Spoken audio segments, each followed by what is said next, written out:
जय हिंद प्यारे साथियों, आप सभी का बहुत बहुत स्वागत है सक्सेस वर्ल्ड एमसीक्यू चैनल पर। तो दोस्तों, आज की इस वीडियो में बिहार मध्य निषेध सिपाही की परीक्षा के लिए साइंस के मोस्ट इम्पॉर्टेंट क्वेश्चंस का प्रैक्टिस सेट लेकर आए हैं। तो जल्दी से आप सभी लाइव में जुड़ जाइए। सभी को गुड इवनिंग। तो दोस्तों, आज के सेशन का पहला प्रश्न है, तत्वों का सबसे पहले वर्गीकरण किया था रदरफोर्ड ने, डोब्रिनर ने, मेंडलीफ ने या फिर डी इनमें से कोई नहीं। बिल्कुल एग्जाम में पूछा जाने वाला प्रश्न है। फटाफट से आप सभी लाइव चैट में आंसर करेंगे। तत्वों का सबसे पहले वर्ग। दूसरा प्रश्न है, वह सबसे छोटा कण जिसमें उस तत्व के सभी गुण विद्यमान हो क्या है? परमाणु, अणु, यौगिक या फिर डी इनमें से कोई नहीं। फटाफट से आप सभी आंसर करते जाएंगे। और देखिए, प्रत्येक स्टूडेंट को लाइव चैट में आंसर करना है ताकि आप सभी का प्रॉपर तरीके से रिवीजन हो सके। तो बिल्कुल सही जवाब दिए हैं परमाणु, ध्यान रखना है। ए ऑप्शन आपका बिल्कुल सही जवाब है। किसी तत्व के गुणों को प्रदर्शित करता है।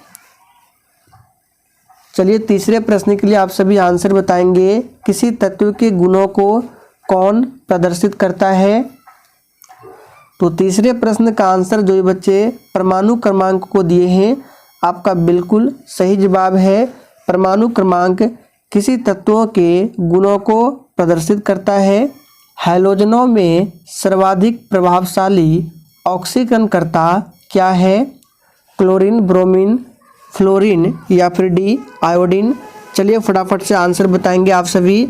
और दोस्तों, अगर आप लोग आवर्त सारणी के बारे में डिटेल में पढ़ना चाहते हैं या फिर क्वेश्चन आंसर करना चाहते हैं तो आपको मेरे दूसरे चैनल पर जाना होगा।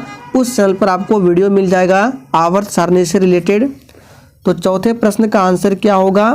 तो बिल्कुल सही जवाब दिए हैं फ्लोरीन। स्वर्ण किस पदार्थ में घुल जाता है? ये प्रश्न बिहार पुलिस में ऑलरेडी पूछा गया प्रश्न है। स्वर्ण किस पदार्थ में घुल जाता है?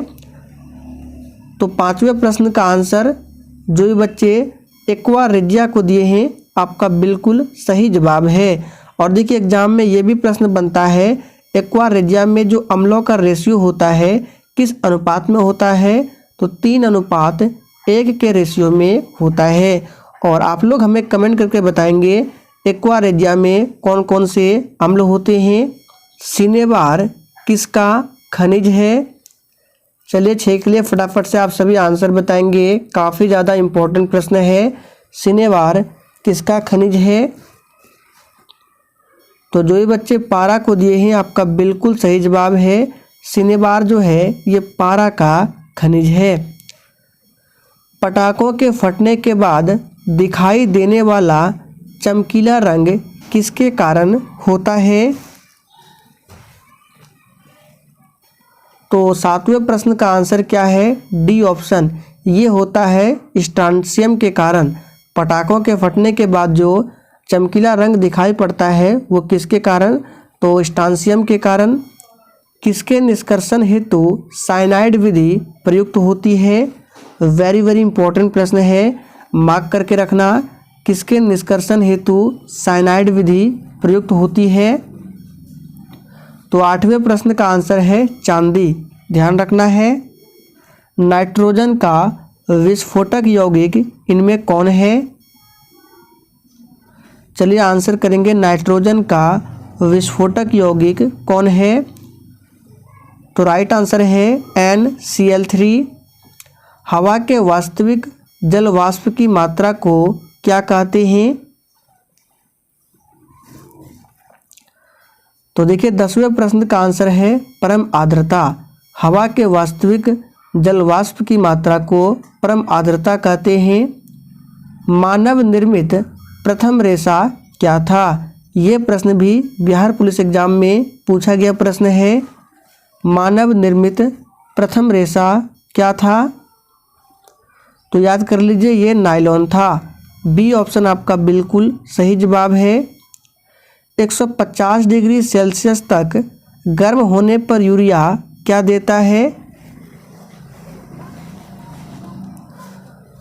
तो 12वें प्रश्न का आंसर है डी ऑप्शन, वायुरेट देता है। 150 डिग्री सेल्सियस तक गर्म करने पर यूरिया क्या देता है? तो वायुरेट देता है। रेडियोथेरेपी में उपयोग होने वाली नोबल गैस कौन सी है? चलिए 13 नंबर के लिए फटाफट से आंसर बताएंगे। तो देखिए, रेडियोथेरेपी में उपयोग होने वाली नोबल गैस कौन सी है? तो ये है आरएन। बी ऑप्शन आपका बिल्कुल सही जवाब है। आप लोग कमेंट करके बताएंगे आरएन का नाम क्या है। जिस तरह से He हीलियम है, Ar आर्गन है, उसी तरह से आपको बताना है आरएन जो है किस तत्व का सिंबल है। नाभिकीय विखंडन को सर्वप्रथम प्रयोगात्मक तरीके से देखा गया था, किसके द्वारा देखा गया था? ए ऑप्शन है बैकुरल द्वारा, बी ऑप्शन है स्ट्रासमन द्वारा। इसी दोनों में बताना है। तो देखिए, इसका सही जवाब है बी ऑप्शन, स्ट्रासमन द्वारा। जस्ता निम्न मिश्र धातु में उपस्थित नहीं है? पीतल, कांसा, गन धातु या जर्मन सिल्वर। तो 15वें प्रश्न का राइट आंसर क्या होगा? देखिए, जस्ता जो है ये पीतल में भी होता है, गन धातु में भी होता है और जर्मन सिल्वर में भी होता है। लेकिन जस्ता जो है ये कांसा में नहीं होता है, क्योंकि कांसा जो है ये कॉपर और टीन का मिश्रण होता है। निम्न में सर्वाधिक परिस्थिति अनुकूल ईंधन कौन है? तो 16 नंबर का आंसर जो ये बच्चे हाइड्रोजन को दिए हैं आपका बिल्कुल सही जवाब है। और हाइड्रोजन को भविष्य का ईंधन माना गया है। कोयला में सबसे उच्चतम कोटि का जो कोयला होता है वो एंथ्रासाइट है और सबसे लो क्वालिटी का कोयला जो है वो पीट है। तड़ित चालक निर्मित होते हैं। तो इस प्रश्न को हमने प्रैक्टिस सेट में भी बहुत बार किया है। तड़ित चालक किससे निर्मित होते हैं? तो सही जवाब है तांबा से। प्रकाश की गति न्यूनतम होगी जब वह गुजरेगी। तो देखिए, प्रकाश की गति न्यूनतम होगी जब वह गुजरेगी कहाँ से? तो सही जवाब है कांच से। ध्यान रखना है। रेडियम प्राप्त होता है। तो 19वें प्रश्न का आंसर है C option, pitchblende. Pitchblende से रेडियम प्राप्त होता है। हेनरी किसका इकाई है? चलिए फटाफट से आंसर बताएंगे हेनरी किसकी इकाई है। तो इस प्रश्न का राइट आंसर है सी ऑप्शन, प्रेरकत्व। हेनरी जो है ये प्रेरकत्व की इकाई है। 1 जूल कितने कैलोरी के बराबर होता है? तो देखिए, 1 जूल बराबर कितना कैलोरी, यानी कि पूछ रहा है 1 जूल कितने कैलोरी के बराबर होता है। तो इसका सही जवाब है डी ऑप्शन, 0.24। याद रखना है 1 जूल कितने कैलोरी के बराबर होता है? तो 0.24। पानी का अनुभार कितना है? तो यहाँ पे साधारण पानी का पूछ रहा है जिसका अनुसूत्र होता है H2O और एक होता है भारी जल जिसका अनुसूत्र होता है D2O। अगर साधारण जल की बात करें तो अनुभार होता है 18 और भारी जल की बात करें तो होता है 20। दोनों को जरूर ध्यान रखना है।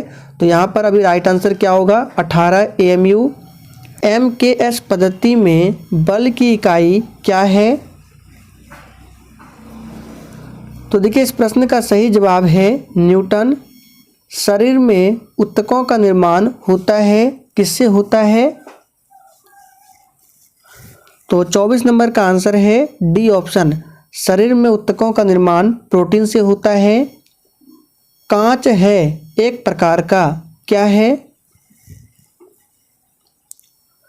तो बिल्कुल सही जवाब दिए हैं। कांच जो है एक प्रकार का अतिशीतित द्रव है।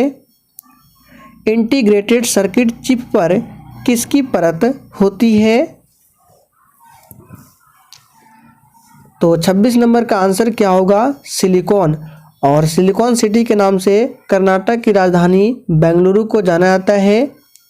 चुंबकीय डिस्क पर किस पदार्थ की परत होती है? तो 27 नंबर का आंसर क्या होगा? A option iron oxide. चुंबकीय डिस्क पर आयरन ऑक्साइड की परत होती है। पीयूष ग्रंथि स्थित होता है। देखिए पीयूष ग्रंथि मानव शरीर की सबसे छोटी ग्रंथि है और ये कहाँ स्थित होता है? तो याद रखना है सिर में। और मानव शरीर की सबसे बड़ी ग्रंथि यकृत ग्रंथि है। विटामिन ई की कमी से होता है। चलिए आंसर करेंगे बेरी रिकेट्स, रतौंधी या नपुंसकता। तो देखिए विटामिन ई का रासायनिक नाम क्या है? तो याद रखिएगा टोकोफेरॉल है। और विटामिन ई की कमी से नपुंसकता होती है। रिकेट्स विटामिन डी की कमी से, रतौंधी विटामिन ए की कमी से और बेरी विटामिन बी की कमी से। प्रति सेकंड एक रेडियन कितने आरपीएम के बराबर होता है? तो इस प्रश्न का सही जवाब है 9.549। ये प्रश्न आपके एग्जाम के लिए इम्पोर्टेंट नहीं है। एफ आई आर में आई अक्षर का द्योतक क्या है? तो 31 नंबर का आंसर क्या है? तो याद रखिएगा ए ऑप्शन इंफॉर्मेशन। FIR में आई का जो अक्षर होता है इसका मतलब है इंफॉर्मेशन। भारत का प्रथम परमाणु रिएक्टर किस नाम से जाना जाता है? ये प्रश्न बिहार पुलिस के एग्जाम में 2 से 3 बार रिपीट हो चुका है। तो भारत में प्रथम परमाणु रिएक्टर का नाम क्या है? तो ये है अप्सरा। श्यानता की SI इकाई क्या है? तो 33 नंबर का आंसर होगा ऑप्शन ए पॉइज। श्यानता की SI इकाई क्या है? तो पॉइज है। इनमें कौन अचुंबकीय पदार्थ है? तो 34 का आंसर क्या होगा? डी ऑप्शन पीतल। अचुंबकीय पदार्थ कौन सा है? तो पीतल जो है अचुंबकीय पदार्थ है। और पीतल जो है किसके मिश्रण से बनता है? तांबा और जस्ता। विकास का प्रारंभिक बल है? तो देखिए विकास का प्रारंभिक बल जो है ये प्राकृतिक त्वरण है। इनमें कौन सा कण परमाणु में नहीं होता है? चलिए फटाफट से आंसर करते जाएंगे। इनमें कौन सा कण परमाणु में नहीं होता है? तो देखिए इलेक्ट्रॉन भी होता है, प्रोटॉन होता है, न्यूट्रॉन होता है, लेकिन न्यूट्रिनो नहीं होता है। डायनेमो का सिद्धांत किस पर आधारित है? तो याद रखिएगा डायनेमो का सिद्धांत जो है ये आधारित है फैराडे के नियम पर। काफ़ी ज़्यादा इम्पोर्टेंट प्रश्न है, इसको खासकर ध्यान रखना। आइंस्टीन समीकरण E बराबर mc² में C क्या दर्शाता है? बहुत ही सिंपल प्रश्न है। इसमें C का मतलब होता है प्रकाश का वेग। प्रथम बार मंगल ग्रह पर उतरने वाला अंतरिक्ष यान कौन सा है? तो इसका सही जवाब है पाथफाइंडर। प्रथम बार मंगल पर उतरने वाला ग्रह जो है अंतरिक्ष यान ये है पाथफाइंडर। 1 पाउंड में कितना आउंस होता है? तो इसका सही जवाब है 16। 1 लीटर बराबर कितना गैलन होता है? ये प्रश्न इम्पोर्टेंट है। 1 लीटर बराबर कितना गैलन होता है?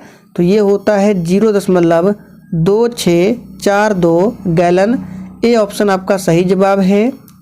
द्रवों की श्यानता को मापने वाला यंत्र क्या कहलाता है? तो देखिए द्रवों की श्यानता को मापने वाला यंत्र जो है ये कहलाता है विस्कोमीटर। बी ऑप्शन आपका बिल्कुल सही जवाब है। तो दोस्तों आज के लिए इतना ही। तब तक के लिए जय हिंद,